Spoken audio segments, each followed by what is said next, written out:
Thanks for tuning into today's Talking Point. I'm your host, Neeraj Shah.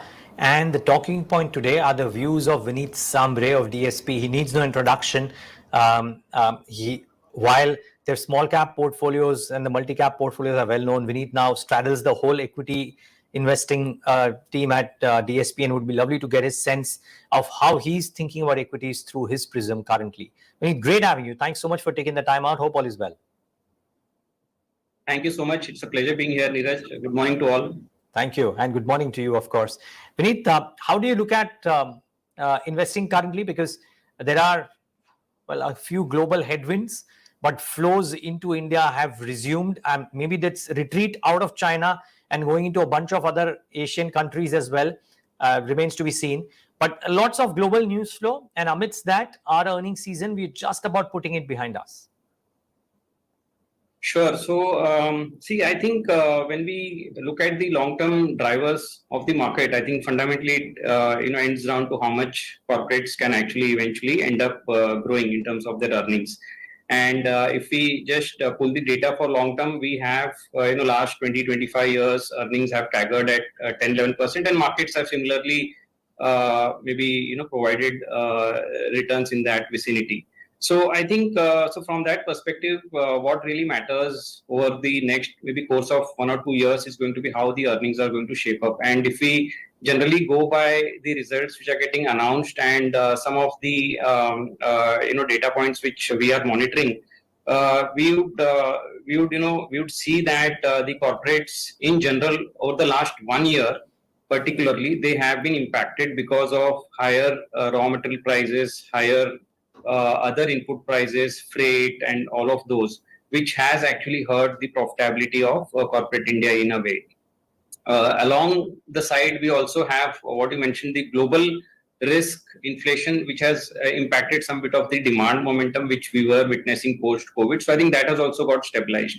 So from here onwards, what's sort of going to play out, we don't know how the demand is going to shape up, because that's really going to be factor of eventually how the sentiments revive, how the consumers come back.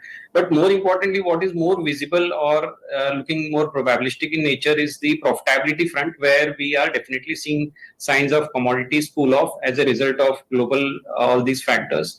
And I think that is likely to lead to expansion in margins, which we have started witnessing starting this quarter. Though I was not as hopeful of the companies starting to show, but I believe that most companies have positively surprised on that account. And to me, I think this is the beginning. Over the next 2-3 quarters, we will see the continuity of this margin expansion because of the benefits what the companies are deriving. So I would say that all in all, as far as our picture is concerned, it looks pretty comfortable from that point of view. And coupled with that, let's say if the demand revival also starts to take place, then we will have a slightly more positive impact. So I think in terms of to sort of summarize, worries are there, global worries are there, which is why the markets are also, one is getting to invest at a 10-year averages for the market. So I think that is something which is positive. So any long-term investor, I think this makes a good time to look at equities. Risks will always be there. One has to always keep that in mind. But in general, I think the picture looks pretty okay as of now. Okay, looks okay as of now is great to know. You talked about markets following corporate earnings over the longer term. So I'm just trying to understand if you believe the next 12 to 24 months, because of the number of events surrounding us, would you reckon that the market would still tag along the sentiment around corporate earnings, if not the exact numbers? What I mean to ask is, let's assume that because there is a political calendar both in India and globally, and a packed one at that, and there is geopolitics as well. If earnings don't disappoint, do you reckon over the next 12 months, the markets will still largely tag the corporate earnings, even if in a quarter or two here and there, they might gyrate a bit differently? I would want to believe so, because I think events are always going to be part and parcel of the market's own life cycle. And hence, from that perspective, I think what you mentioned, politically, charged activities over the next 1 year. And beyond that, I think there are even further things to worry about when we think of the global balance sheets, interest rate. We are worried about the debt ceiling right now. So, all these things, they have the ability to create some cracks, and which can actually lead to a bigger problem. But I think we have gone through these many times over in the past, and it leads to some bit of volatility during that period. But eventually, I think what matters is how the companies are finding their way out and trying to grow their businesses. And I think great companies have only become stronger during periods of volatility. And hence, I think we always say that maybe excluding those one-off or tail risk event, I think it is good to sort of think about whether the companies will be able to navigate the crisis and move forward and grow bigger than what they are currently at. So did you get a sense when you heard the con calls, Vinit? And you guys, by the way, come out with this fantastic product. I think Transcript, right? It's called. Yes. Yeah, it's a fabulous product, and I look forward to it whenever I get it from your team. But I'm presuming you and your team would have attended some of the calls with utmost seriousness. Is there something that came out in the con calls of companies that stood out for you? And maybe there was no single thread, but specific pockets or specific comments for specific themes or specific sectors. What stood out for you? So I think beyond what I mentioned in terms of the profitability expansion, I think most companies have alluded to the fact that they are seeing some bit of the moderation in the raw material prices. And I would say large part of these, let's say within consumer, automobile, cement, these are large beneficiaries as of now, and that is sort of likely to continue. The gas utilities space also has seen the benefit out there in terms of their input prices. So I think that is also earnings have positively maybe surprised out there. So I think that is one aspect. The second aspect, which is sort of coming out in common, is the fact that in general the divide of the let's say the rural or the tier 2, tier 3 towns, the entry level starting to come back. I mean, there I think still there are certain amount of skepticism around the demand momentum coming back. Maybe companies are showcasing hope that over the next 1 or 2 quarters, as the inflation abate, I think these categories should also sort of come back. And anyways, I think when we hear the companies aligned to these categories, they are talking of the marriage season also maybe benefiting in the ensuing quarters. So I think some of these things sort of should drive the overall improvement.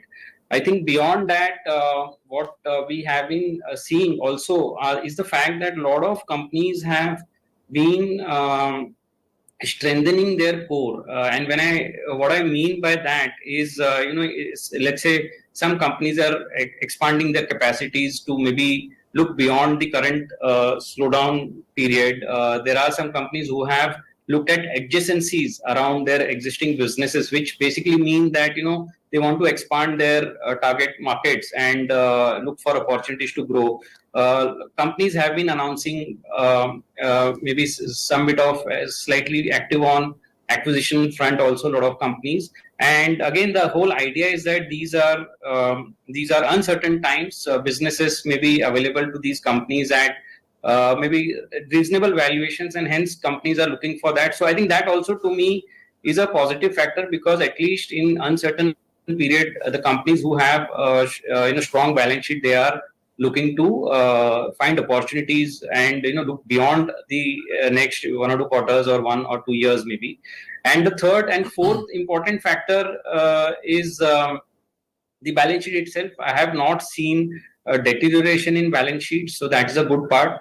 Capex momentum is increasing within the private sector, so I think that is also a positive part. So all these oil and gas companies, cement, steel, I think they are on with their capex momentum. So I think these are some of the maybe summary of our commentaries from the management. Let me peel off some of those thoughts one by one and try and question you on some of those. So first, you mentioned about how let's say gas utilities or FMCG companies are all talking about reduction in costs, input costs.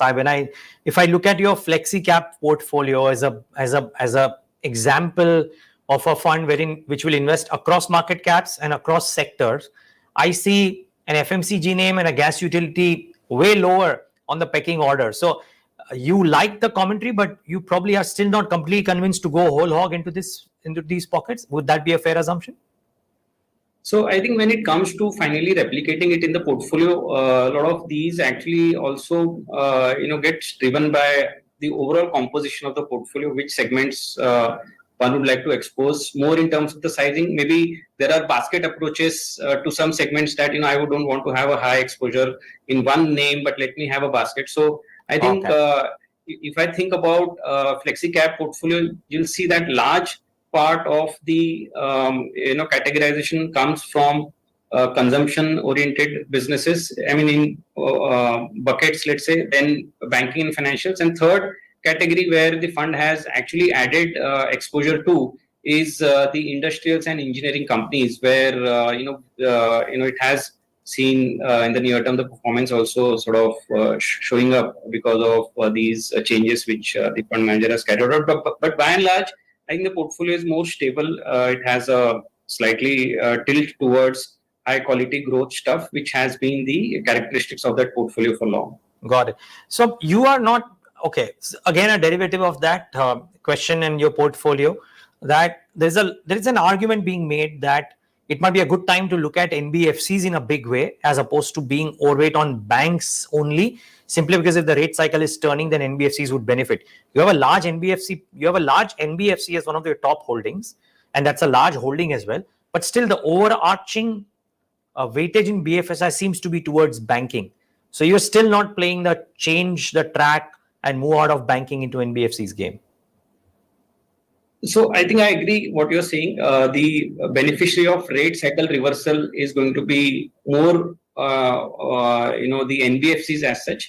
But I mean, we are doing our own analysis, and we recognize that it's not that banking is going to get impacted in a big way. There could be some, maybe the NIMs will stabilize or compress a bit, but at the end of the day, what one has to also think is the credit quality is at its top right now for the banking industry, and the credit growth cycle we have just sort of inflected, and maybe lower interest rate puts further some bit of more acceleration to that. And the most important point here is that the valuations are still maybe 10-year below your 5-year and 10-year averages. So it's not that these banks are expensive. And like you mentioned in the beginning, the foreign investors are also sort of allocating capital to risk assets. So when they think about India, I think banking and financials in a way becomes a large proportion. They had reduced some bit of their exposure earlier. So the way to sort of come back also will be through these names where the quality has further improved since the last 2 years. So I would say that it still is a reasonable thing to sort of continue to have exposure, while we may think of marginally shifting as and when we get those data points. But you're right, in terms of the beneficiaries, NBFCs will be a larger beneficiaries because they have a wholesale driven liability book which can change quickly when the interest rate cycle changes. Got it. Last couple of questions. One of them is on real estate. Now, I can see, again, only using this portfolio as a benchmark, it may not be the right way, but I'm just using it as a guiding tool of sorts, that in real estate, you probably do not have, or you probably are not have bought into pure play real estate names. You're buying it, you're probably playing it through ancillaries. Would that be a fair assessment? And yes. Why no real estate? I'm just trying to understand. No, I think it's fairly simple that if you look at the long history of wealth creation, the ancillaries maybe have had a much better history of wealth creation, because there are many nuances to the pure real estate plays. I mean, it all starts from your funds requirement, land bank, and all of those. Plus the cycles itself, the supply demand cycle. Whereas the ancillary companies, they are beneficiaries of both new demand and existing demand, which keeps continuing.